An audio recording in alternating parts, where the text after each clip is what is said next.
Hello दोस्तों, तो आप सब कैसे हैं? आई होप कि आप बहुत ही अच्छे होंगे, मस्त होंगे, तंदुरुस्त होंगे और आप अपनी पढ़ाई को बेहतरीन तरीके से कर रहे होंगे। अभी तक आपने पार्ट 1 देखा था, जिसमें कि हम लोगों ने पाषाण काल के बारे में बात किया था, आधे ऐतिहासिक काल, और इसके साथ साथ हम लोग बात किए थे किसके बारे में, मध्य ऐतिहासिक काल के बारे में। आज हम लोग उसके पार्ट 2 के बारे में बात करने वाले हैं, और आज के बाद आपका ये जो पाषाण काल है ये आपका समाप्त होने वाला है। इसके बाद हम लोग बात करेंगे धर्मों के बारे में, जैसे कि बौद्ध धर्म और जैन धर्म के बारे में। लेकिन आज के लिए जो हम लोग का टॉपिक है वो बस इतना ही रहेगा कि आज हमको समाप्त करना है ये पार्ट 2 को। चलिए स्टार्ट करते हैं हम लोग। हम लोग का जो लास्ट था वो था कि इंद्र देवता के लिए 250 तथा अग्नि देवता के लिए 200 ऋचाओं का वर्णन किया गया था, किसमें? ऋग्वेद में। ठीक है। अब आज का क्या है कि सबसे पहले हम लोग नोट की बात करेंगे। तो नोट क्या है कि उपनिषद पुस्तक जो है कि हिंदू दर्शन पर आधारित है। किस पर आधारित है? तो हिंदू दर्शन पर आधारित है। आपको ये भी पता है कि उपनिषद किसे कहते हैं? तो इसका तात्पर्य ये होता था कि गुरु के समीप बैठ करके ज्ञान प्राप्त करना ही क्या कहलाता है? उपनिषद कहलाता है ना। इसके बाद मैंने अभी बताया था आपको कि कुल मिलाकर के 108 उपनिषद होते हैं, जिसके कारण मालाओं में जो होते हैं कि 108 मतलब कि क्या होते हैं? कंठ लगे होते हैं, इसी की वजह से होते हैं। ठीक है ना। उसमें से 52 उपनिषद का जो फारसी अनुवाद किया था वो कौन किया था? तो उसका नाम था दारा शिकोह किया था। कौन किया था? दारा शिकोह। अब आगे बात करते हैं। सिक्के व धातु के अध्ययन को हम लोग क्या बोलते हैं? तो हम लोग उसको कहते हैं न्यूमेटिक्स कहते हैं, जो कि आरआरबी एनटीपीसी के एग्ज़ाम में लगभग 2 दिन 3 दिन गैप करके बार बार एक क्वेश्चन पूछा गया है। ठीक है ना। तो किसका अध्ययन? सिक्के और धातुओं का अध्ययन क्या कहलाता है? न्यूमेटिक्स कहलाता है। अब हम लोग आगे बात करते हैं। कल्पसूत्र जो कि एक पुस्तक है, जो एक ग्रंथ है, इसकी रचना किसने किया था? तो भद्रबाहु ने किया था। किसने किया था? भद्रबाहु ने किया था। जो कि किससे संबंधित है? तो जैन धर्म से संबंधित है। अभी हम लोग आगे जैन धर्म और बौद्ध धर्म के बारे में बात करेंगे, तो वहाँ पर आपको बहुत ही डिटेल तरीके से बता दिया जाएगा। आगे है, सिंधु सभ्यता घाटी में सबसे पहले हड़प्पा नामक स्थल प्राप्त हुआ था। उसके बाद मोहनजोदड़ो, उसके बाद चहुंदड़ो, ऐसे ऐसे जगह प्राप्त हुए थे। ठीक है। अब बात किया जाए कि जो हड़प्पा सभ्यता था, हड़प्पा स्थल था, उसकी खोज किसने किया था? तो उसकी खोज कौन किया था? तो आपका राय बहादुर दयाराम साहनी जी ने किया था। कब किया था? 1921 ईस्वी में किया था। मैंने आपको पहले ही बताया था कि हम कहानी के रूप में आपको चीज़ों को बताएंगे, समझाएंगे, और आपको अपने एक तरफ हम पीडीएफ के रूप में लगाते जाएंगे। आप उसे देखते रहिएगा, पढ़ते रहिएगा और एंटरटेनमेंट आप करते रहिएगा, और चीज़ों को बहुत ही आसानी से आप समझ सकते हैं। इसके बाद बात किया जाए कि जो आपका हड़प्पा सभ्यता था ये किस नदी के किनारे था? तो ये आपका था रावी नदी के किनारे था। किसके किनारे था? तो रावी नदी के किनारे पर स्थित था। अब उस समय के प्रमुख स्थल और वो जो स्थल थे किस नदी के किनारे पर बसे थे, और उसका खोज किसने किया था और कब किया था, इसके बारे में हम कुछ डिटेल बात कर लेते हैं।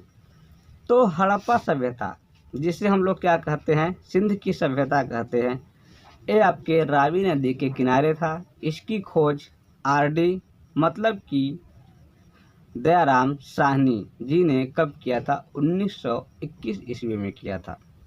उसके बाद मोहनजोदड़ो, जिसका शाब्दिक अर्थ होता है मृतकों का टीला, माउंट ऑफ डेड, ये क्या होता है? ये आपके सिंध भाषा का है, प्रयोग करके बनाया गया है, मृतकों का टीला।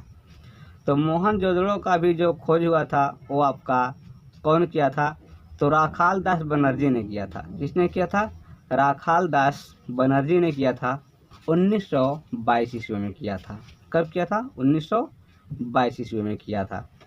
इसके बाद चहुंदड़ो, ये कहाँ पर है? ये भी आपके सिंध नदी के किनारे स्थित था। इसका खोज किसने किया था?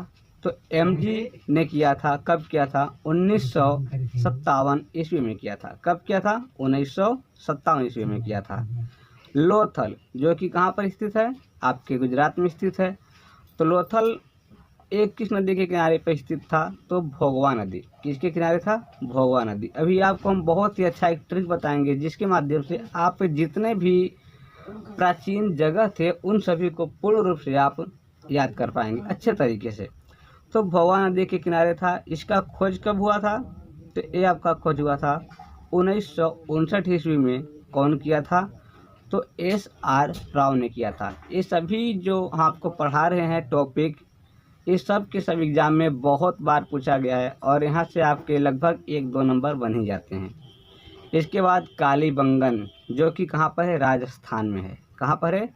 राजस्थान में। इसकी खोज कब हुआ था? तो ये आपका 1960 में लगभग किया गया था। और इसका खोज किसने किया था? तो बीबी बॉल ने किया था। किसने किया था? बीबी बॉल ने किया था। किस नदी के किनारे पर स्थित है? तो घग्गर। किस नदी के किनारे पर स्थित है? घग्गर नदी के किनारे पर स्थित है। ठीक है, अब हम लोग चलते हैं। इसके बाद पुरातत्व के बारे में लोग बात करते हैं। तो पुरातत्व के जो पहले महानिर्देशक थे वो कौन थे? तो जॉन मार्शल थे। कौन थे? जॉन मार्शल थे।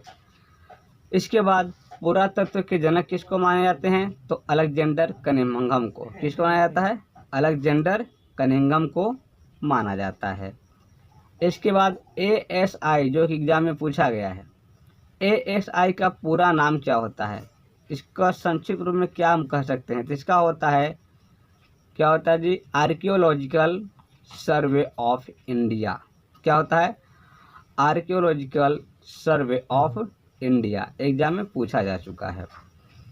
इसके बाद है जिसकी स्थापना सन 1861 ईस्वी में किया गया। कब किया गया? सन 1861 ईस्वी में किया गया, जिसका मुख्यालय नई दिल्ली में स्थित है। कहाँ पर है? तो नई दिल्ली में स्थित है। इसके बाद भारत के प्रथम महानिर्देशक, अब देखिए आपको तो पता है कि अगर हम ओवरऑल की बात करेंगे तो आपके कौन बन जाएंगे? जॉन मार्शल बन जाएंगे। लेकिन अगर हम भारत की अगर बात करेंगे तो कौन हो जाएंगे? ये आपके हो जाएंगे राय बहादुर दयाराम साहनी हो जाएंगे। सिंधु सभ्यता के बात हम लोग करने वाले हैं। सिंधु सभ्यता जो कि आपके 2500 BC में अस्तित्व में आया था। कब आया था? 2500 BC में अस्तित्व में आया था। सिंधु सभ्यता के बारे में कुछ महत्वपूर्ण बातें हम लोग कर लेते हैं। तो क्या है कि सिंधु सभ्यता को ही हड़प्पा सभ्यता भी कहते हैं। क्या कहते हैं? सिंधु सभ्यता को ही हड़प्पा सभ्यता कहते हैं। इसका सबसे पहले उल्लेख चार्ल्स मैसन ने किया था। मतलब उल्लेख किसने किया? तो चार्ल्स मैसन ने किया था। पहली बार खुदाई अलेक्जेंडर कनिंघम के समय में किया गया था। किसके समय में किया गया था? तो अलेक्जेंडर कनिंघम के समय में किया गया था। खोजकर्ता कौन है? तो आपके हो जाएगा दयाराम साहनी किए थे। कौन किए थे? दयाराम साहनी किए थे। सिंधु सभ्यता एक नागरिक सभ्यता थी। एक क्वेश्चन पूछा गया है कि सिंधु सभ्यता जो था कैसा था? तो आपका कैसा था? नागरिक सभ्यता थी। सिंधु सभ्यता के खुदाई के बाद भारत में सबसे अधिक स्थल कहाँ पे मिले? तो ये आपके गुजरात में ही मिले हैं। कहाँ पर मिले हैं? गुजरात में ही मिले हैं, जिसमें से धौलावीरा सबसे महत्वपूर्ण स्थल था। कौन सा? धौलावीरा सबसे महत्वपूर्ण स्थल था। उसके बाद सुनार का घर यहाँ पे प्राप्त हुआ था। बहुत बड़ा स्टेडियम प्राप्त हुआ था। शैलकृत प्राप्त हुआ था और साथ ही साथ जल प्रबंधन का जगह भी प्राप्त यहाँ पर हुआ था। अब जॉन मार्शल ने पशुपति को प्राक शिव कहा है। क्या कहा है? प्राक शिव कहा है। तो किसने कहा है? जॉन मार्शल ने कहा है। सिंधु घाटी सभ्यता कांस्य युगीन सभ्यता थी। कैसी सभ्यता थी? तो कांस्य युगीन सभ्यता थी। अब लोग बात करते हैं सिंधु घाटी सभ्यता के स्थल और नदी के बारे में। मैंने आपको पहले ही बता दिया है। और अब हम बताने जा रहे हैं ट्रिक के माध्यम से, जो कि आप कभी भूलेंगे नहीं। ट्रिक यह है कि लोभी मोची को सिंध का हरा रंगदार कंघा रास आया है। ट्रिक क्या है? लोभी मोची को सिंध का हरा रंगदार कंघा रास आया है। तो लोभी, लो से हो जाएगा लोथल और भी से हो जाएगा भोगवा नदी के किनारे, जो कि गुजरात में स्थित है। इसके बाद आपका मोची, तो मोह से हो जाएगा मोहनजोदड़ो, ची से हो जाएगा चहुंदड़ो, और ये आपके किस पर स्थित है? तो आपके सिंध नदी पर स्थित है। हरा, ह से हो जाएगा हड़प्पा और रा से हो जाएगा रावी नदी के किनारे स्थित है। इसके बाद रंगदार, रंगदार का मतलब होता है रंगपुर और दार का मतलब होता है मादर नदी के किनारे पर स्थित है। कंघा, इसका मतलब हो जाएगा, कंग का मतलब हो जाएगा कालीबंगन, और घा का मतलब क्या हो जाएगा? घग्घर नदी के किनारे स्थित है। रास का मतलब हो जाएगा रोपड़, और स का मतलब हो जाएगा सतलज नदी के किनारे है, जो कि आपके पंजाब में स्थित है। आया है का मतलब क्या होता है? आ का मतलब हो जाएगा आलमगीरपुर, और है का मतलब हो जाएगा हिंडस नदी के किनारे पर स्थित है। तो उम्मीद करते हैं कि आपको ये ट्रिक बहुत ही अच्छा लगा होगा, और ट्रिक फिर से आपको बता दे रहे हैं कि लोभी मोची को सिंध का हरा रंगदार कंघा रास आया है।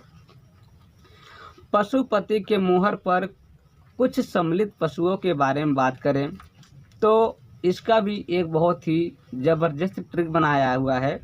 वह पशु भागा है। क्या है? वह पशु भागा है। मतलब हो जाएगा, वह से हो जाएगा बाघ, ह से हो जाएगा हाथी, और पशु मतलब पशुपति, भा का मतलब हो जाएगा भैंसा, और गा का मतलब हो जाएगा गैंडा, एक सिंग वाला है गंडा, ठीक है ना। इसके बाद है का मतलब हो जाएगा दो हिरण। तो मतलब पशुपति का जो मोहर प्राप्त हुआ था उस पर इन सभी जानवरों का भी मतलब चित्र दर्शाया गया हुआ है। किसका किसका? बाघ का, हाथी का, भैंसा का, गैंडा का और दो हिरण का।